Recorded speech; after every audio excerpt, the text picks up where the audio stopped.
This is Grant with State of the Spark, and guess what? If you can't guess that I'm pumped for today's show, you've never seen a single one of these episodes before. Today, we're going to be covering what AI cannot replace in leadership anytime soon. So if you have a small business, if you have anyone from employees to family to friends that you feel like you need to lead, stick around. But before that, before we talk about the four things that AI cannot replace in leadership, we're going to be talking about encouragement from an ancient samurai about humble beginnings. And if you know anything about ancient samurai, they were class-driven. And if they're class-driven, that means you were stuck in a particular class. We're going to cover some encouragement from the 1600s from a samurai that was very well respected. There we go. So we're going to cover that. We're going to cover a bit of other news, a factory in space. But before any of that, before we touch any of that, you know what we're going to start with.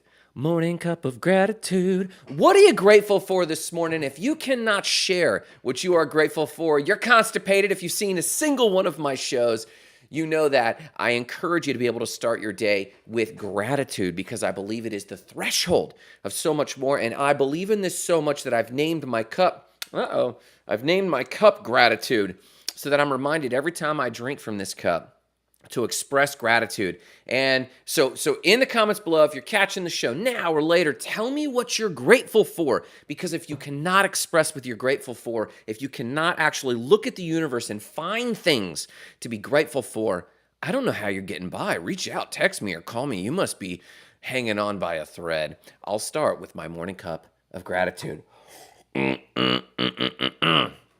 This morning, I am so stinking grateful to have been born when I was born.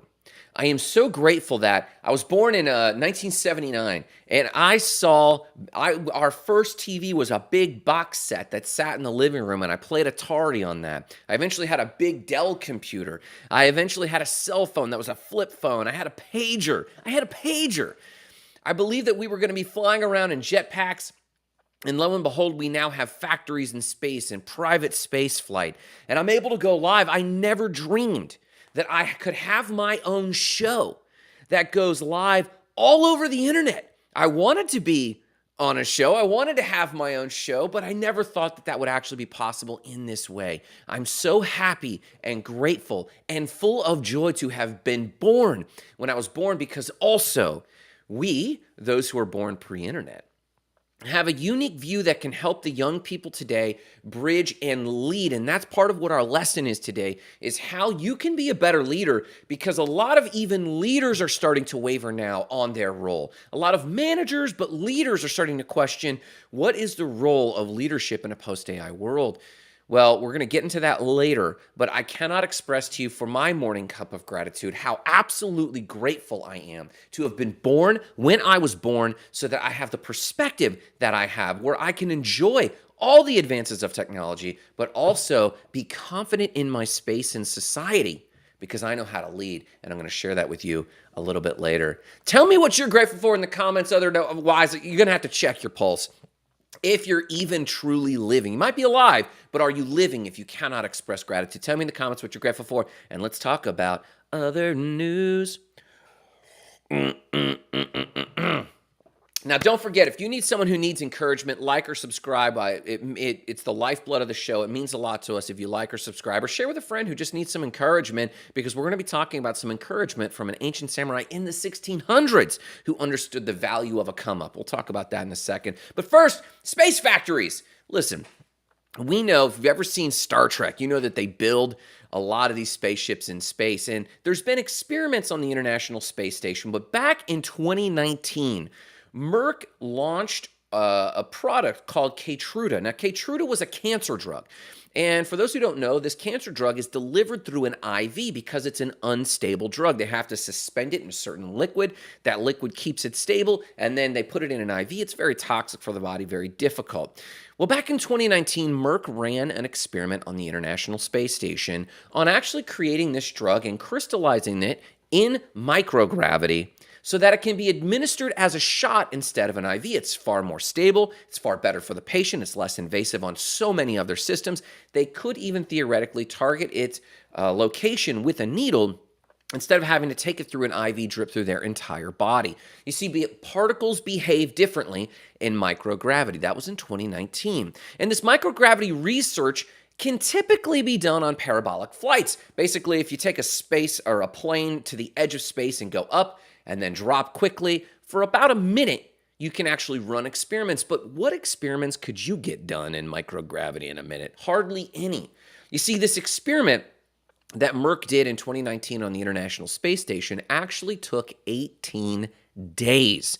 It took 18 days to actually run this experiment. So microgravity and parabolic flights isn't going to work. Now, with the affordability that SpaceX has brought through basically space travel and cargo to space, as Elon Musk has described it, it's a trucking company. It's a vertical trucking company, and they've accomplished that. They have made space travel and therefore space experiments far more important.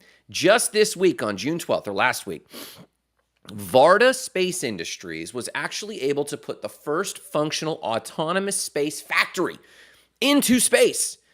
They're going to run experiments on drugs, but other products as well, like semiconductors and fiber optic cables, can all benefit from microgravity and the experiments they're running on these items in space, where the microgravity allows them to produce these things in different ways. It's a manufacturing solution.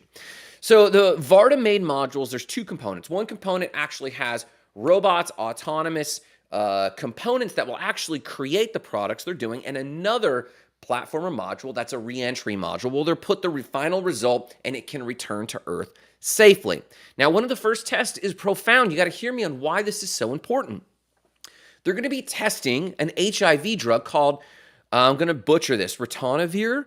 I don't even know if I'm saying it correctly, but it's an HIV drug, and they're going to be heating it and cooling it and heating it and cooling it repeatedly to see if they can't get it to crystallize so that they can use it with an injection similar to Keytruda that Merck experimented with. Now, this is huge, and even though, yes, I wanted to be promised jetpacks at this point, I still think it's profound impact on manufacturing that we're able to manufacture in space. So here now, this history has been made. You lived in a time when we actually were able, if you stack a series of firsts for humans, first, it was NASA that put us in space and learned so much about space. Then it was Elon who built on the back of that with SpaceX. And now it's a production company, Varda Space Industries, who's able to build on those successes and put the first microgravity space factory up there. Now it's going to be a little bit reusable. They're going to be able to reuse it multiple times for multiple experiments,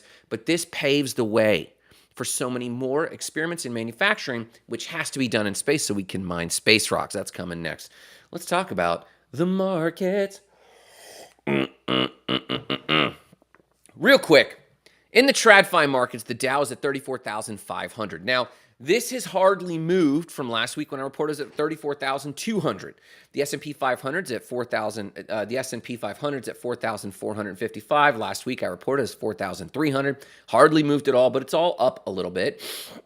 The NASDAQ 500, or the NASDAQ, is up a little bit more. It's at 15,279 last week. It was at 14,700. All in all, everyone's believing that the market is going up a little bit. But again, do not be susceptible to headlines. You just need to know that whether it goes up or whether it goes down, you as a leader, which we'll talk about in a second, you as a leader still have a responsibility to lead your business, to lead your family, to lead your coworkers into a more abundant future. So regardless of the market, I share these with you so that you're inoculated, so that as you go through the day and people are like, the market's up, the market's down, should we panic? Your answer is no. We're leading ourselves into success. We're not hoping that the market brings us there. In the DeFi markets, Bitcoin's at 26,389. Last week it was at 25,900, up a little bit. Ethereum's at 1,723. Last week it was at 1,748. Pretty stable, this thing.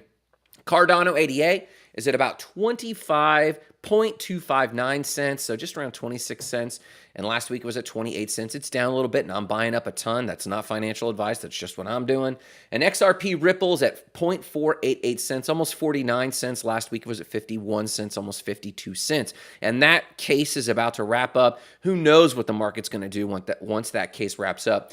But again, why do I share the markets with you? Because so many people anchor their emotional response to market headlines. And I am just sharing this to you week after week, and I will persist because I want you to be able to look at the markets and hear these numbers and not freak out. I want you to stay steady and go, the market's up, the market's out. I still have a responsibility for my own earning capacity and my own leadership to move forward. And it's just good to know.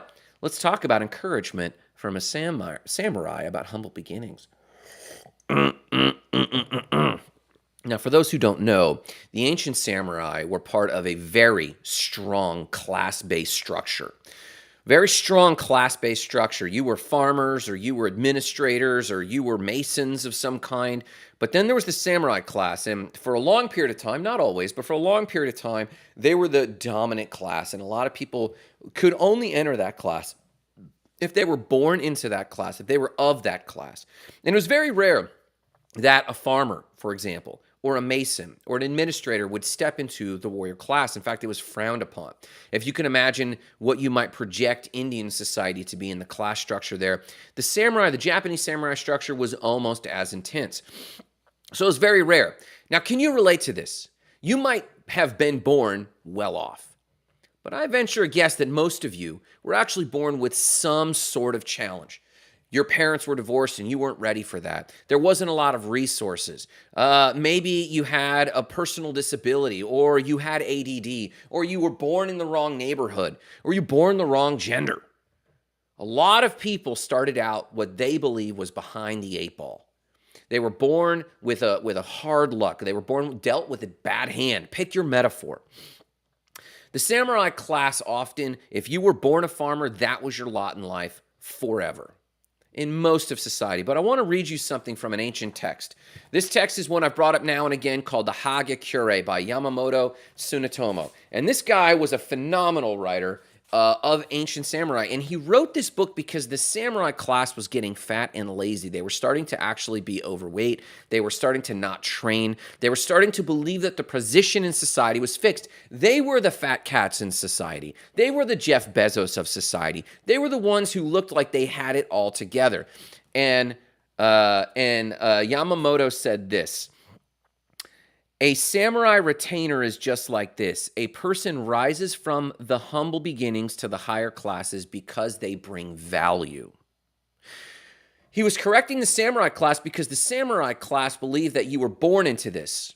But what he was saying was, you can become and make yourself a valuable person, and that is what causes you to increase your class. He goes on to say this: for a person who has risen from humble beginnings of a farmer, his value should be prized and especially respected, even more than that of a person who was born into this class. Now, we see this anecdote around a lot in society, but I don't know if you hear what is being said when we talk about this. If you have come from humble beginnings and have brought yourself up to some degree of stability, have made yourself valuable some way to society, you should respect yourself especially. You shouldn't. A lot of people are going around with imposter syndrome. A lot of people are doubting that they could do this next thing. In fact, we're looking at a piece of property, and I can see some doubt in the eyes of my partners that, can we actually do this? And it's almost $1 million property. It's like, yes, we're available to do this. We're smart enough. We've done the work. We've brought ourselves up from very little, and now we're able to step into this, and we should have a self-respect. We should have a self-image. And the thing about self-image is, I think we forget that self-image is especially important because it's how we view ourselves. Good morning, Roger Williams. Boom. I don't know if I'm the hardest working man in blockchain. Maybe you are. Maybe you view yourself, and I hope you do, Roger, that you view yourself as the hardest working man in blockchain. I don't know about me. There's people working really hard. But you know what? I appreciate the hype, so I'll take it, my man. So real quick, let me read this to you one more time, and it's simply this: as for a person who has risen from the humble beginnings, his value should be prized and especially respected, even more than that of a person who was born into the samurai class. And I want to encourage you today, do not despise small beginnings. I have my own backstory. I was homeless twice. Once was a situation I couldn't have prevented. The other was a 2008 real estate crisis. Very brief periods of time. But I did not come from money.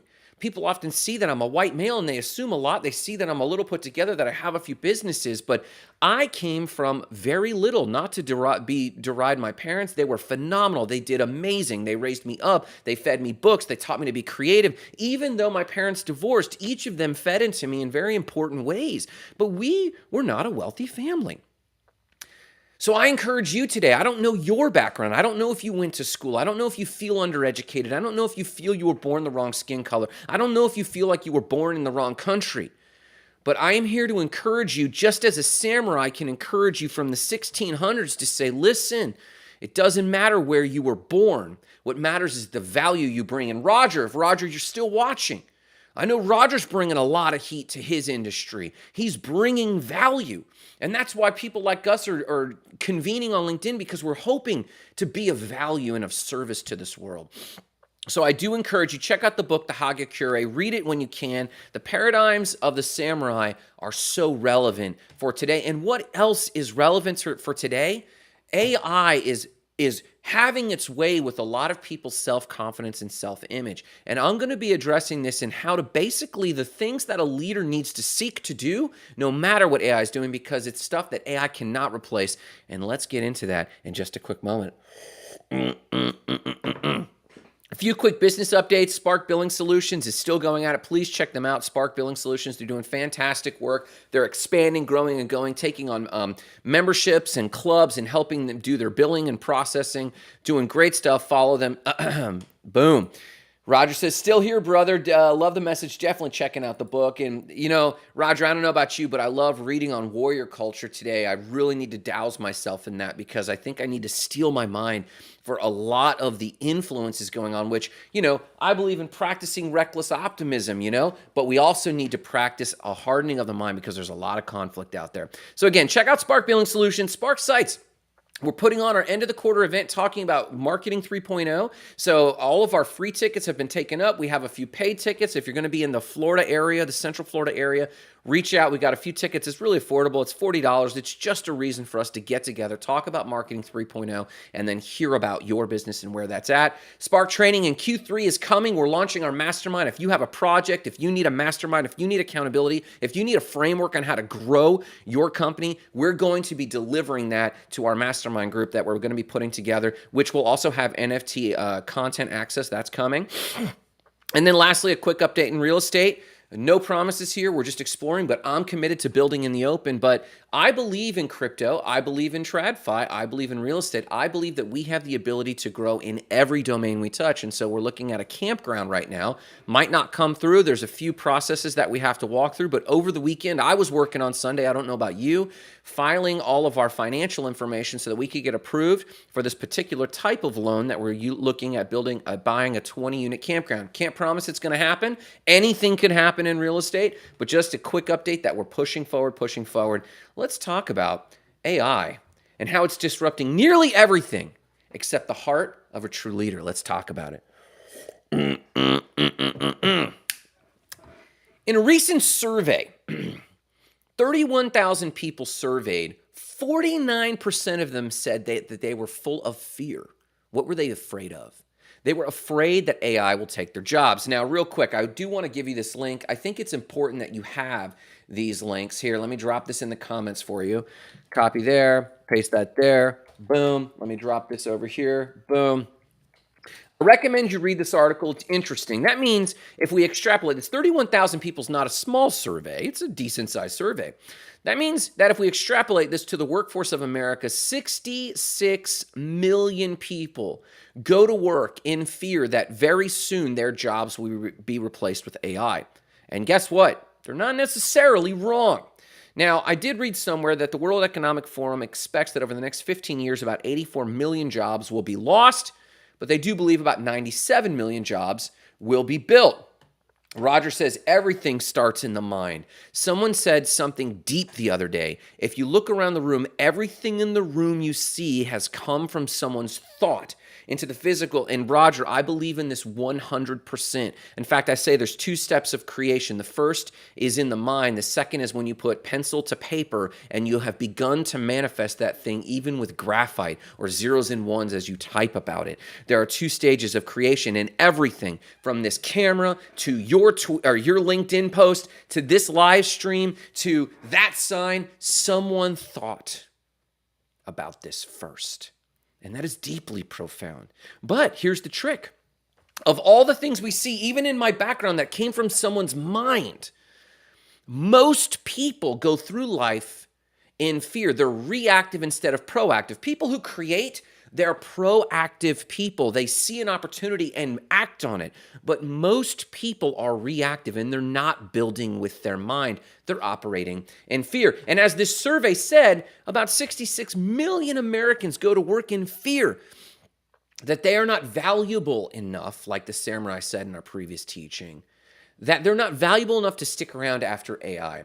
And what I have found is this: leaders themselves are also wavering. Many small business owners who I speak to, a lot of small business owners, or even medium-sized business owners. I interview a lot of people on LinkedIn. We talk to a ton of people. Roger says, absolutely. Even these leaders are starting to waver. I was talking to someone at a major expo, and they're leaders in their field, and nearly all of them were afraid that they themselves as leaders were either at risk or were not sure how to lead their people into what was coming next. So leaders are wavering, but there are a few things that AI just can't do that's helping us start to learn more about leadership. What is leadership in a post-AI world? In a post-crypto world? What is? Well, let's cover a few quick things that it's not. So AI can create planning. If you've messed with ChatGPT and asked it to come up with a plan, it comes up with pretty decent plans.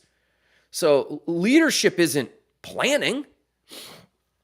A lot of us think that leaders are the ones who come with these massive plans. It's not necessarily true.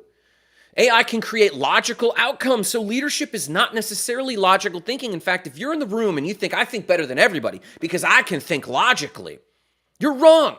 Because AI can think logically. It's a commodity. Logical thinking is not necessarily leadership. It might be good. It might be helpful. But we can now derive many forms of logic, but also remember, we used logic to enslave people. So logic is not ultimate. Logic can be quite oppressive and not necessarily the best outcome. So leadership is not necessarily logical thinking. AI can interpret pattern recognition and therefore foreshadow trends. Well, leadership was often people who could look into the future and say, well, this is what's going to come next. They were corporate soothsayers who could understand. Oh, here we go. Roger's got a great quote here. The perfect disciplined man is always in tune with the wish as an accomplished fact. Bro, are you reading W.C. Clements? Are you reading W.C. Clements? Are you reading Napoleon Hill? Where is this coming from? Or is this your own quote? Because this is phenomenal. The perfectly disciplined man is always in tune with the wish as an accomplished fact.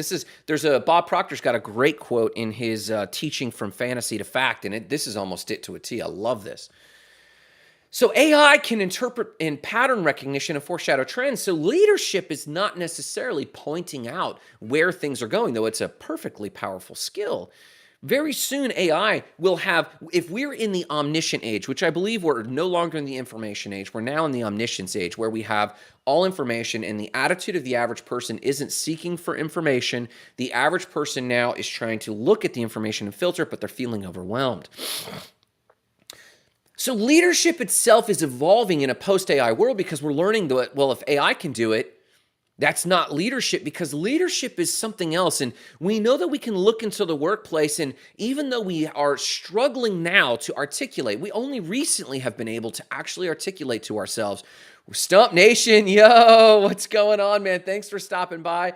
This is Neville Goddard. You're right. And Neville Goddard also has a great teaching, Roger, called Outwitting the Devil. You might be hitting on that one, but let me know which teaching you're quoting, because I love Neville Goddard's work. And Stump Nation, I hope you're doing great. Thanks for jumping by.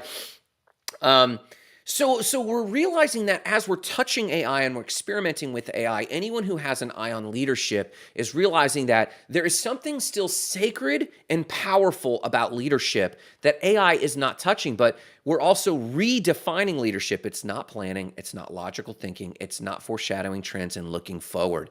It's none of these things. It's something else entirely. Now, I did want to drop a quick fact on you that I was studying this morning. Mission-driven, value-driven workers are 30% more likely to grow into high performers and 54% more likely to stay at a company for 5 or more years. Now, this is nuts. I want to zero in on the statistic real quick. Mission-driven, values-driven workers are 30% more likely to grow into high performers and 54% more likely to stay at a company at more than 5 years.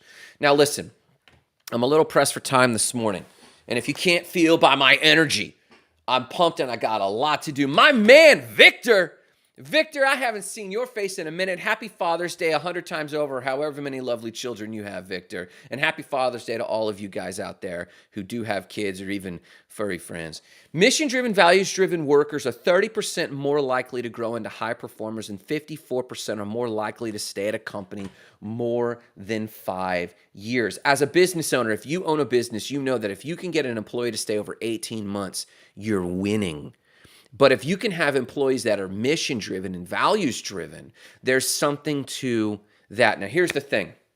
Mission-driven employees, which to me, AI, the one thing kind of in principle that AI will never do, the one thing in principle that AI will never do is be able to imbue a feeling into people.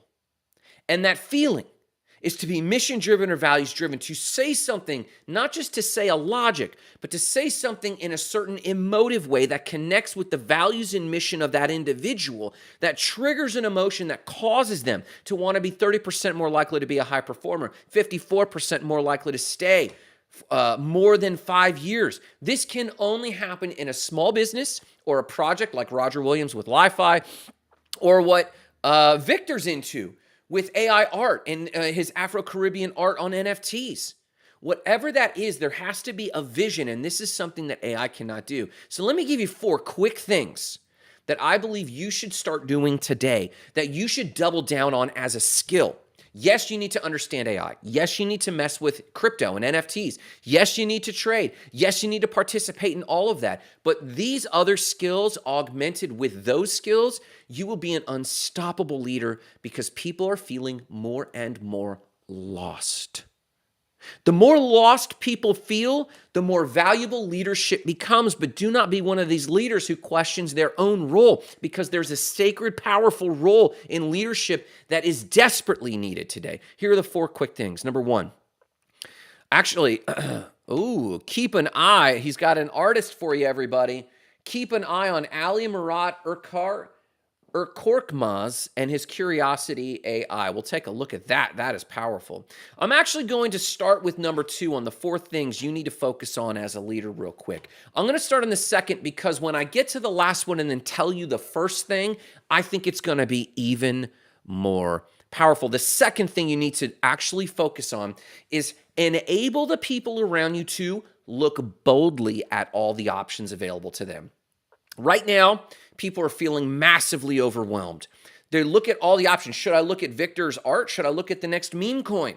Should I double down into crypto and get into altcoins, or should I change my portfolio and just do blue chips? Should I just get into real estate and just tell it all to take a hike? Or should I sell courses?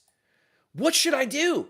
A good leader allows their people, a lot of people are hiding their eyes now. They're running away from all the options out there. A good leader empowers their people to look boldly at all the options, because you have to look at what's in front of you. A lot of you are hiding, but it's still incurring other emotions like FOMO.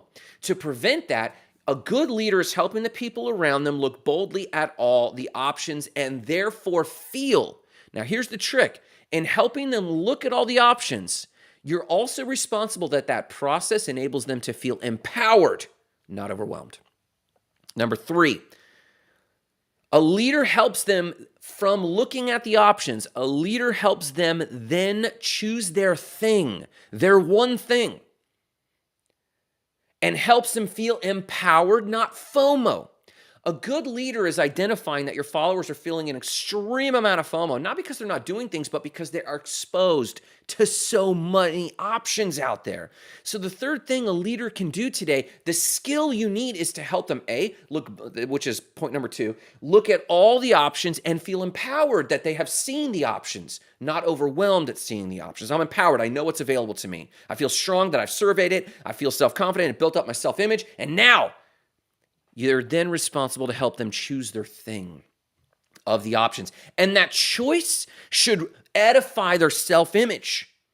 And they should feel even more empowered instead of FOMO. A lot of people will make a choice and still feel instant regret. They'll feel a choice and they'll go and process that choice through an eye of FOMO, fear of missing out. But a good leader puts them at ease. A good leader talks with them and encourages them through that process so that when they choose that thing, it builds them up. The fourth thing a leader does is it encourages them as they persist, encourages them to persist. A lot of times the employees, the people, the team, the family around you is bopping from thing to thing. They're seeing all the options and they're jumping from meme coin to meme coin. They're selling their Bitcoin and then they're moving on to buying something else.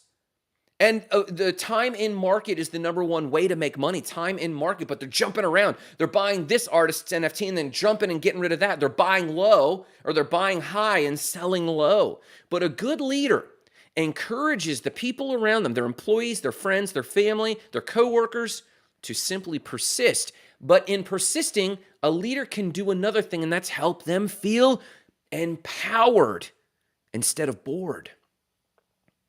And all this is going to circle back to the first thing a leader does. And remember, I told you I was going to tell you the first thing last because I think it's the first thing you should do.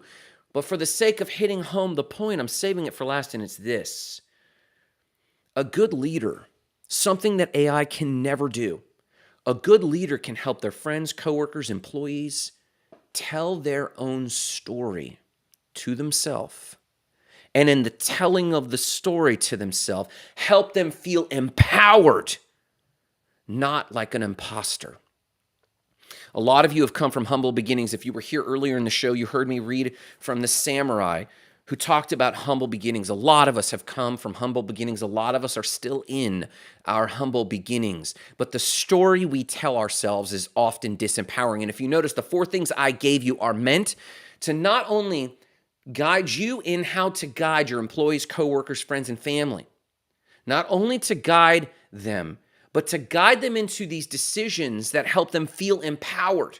I'll tell them to you again. Number 1, your role as a leader that AI will never replace is helping people tell their story, and in the telling of that story, feel empowered, not like an imposter. Number 2, a leader then helps them look boldly, look up, hold up your chin, young buck, look at all the options. And in the looking of the options, develops a self-confidence that I can face the world. So I feel empowered, not overwhelmed. Then the third thing they do is, good leader today, that's something that AI cannot do, is help them choose which thing to do. AI can tell you all the things you could do, but a good leader can help them choose the thing. And in choosing the thing and learning how to say no, it builds a sense of self-confidence and not fear of missing out. And the fourth thing a good leader can do to your kids, your coworkers, your peers, your friends, is to encourage them to persist.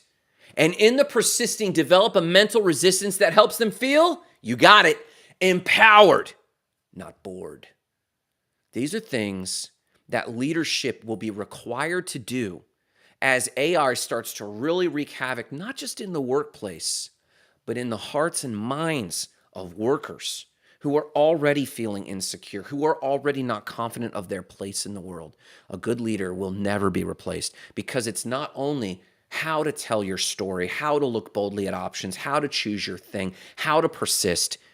It's how to channel that and alchemize that into a sense of identity and empowerment. This is a thing that AI will never do. Now listen, I got to jump off real quick. But why am I talking about this? Let me land this home for you. Why am I talking about any of this? Because of our mission, and I hope it becomes your mission. I hope you adopt this mission, and it's simply this: igniting lives of explosive significance, starting with your own. Have a great day.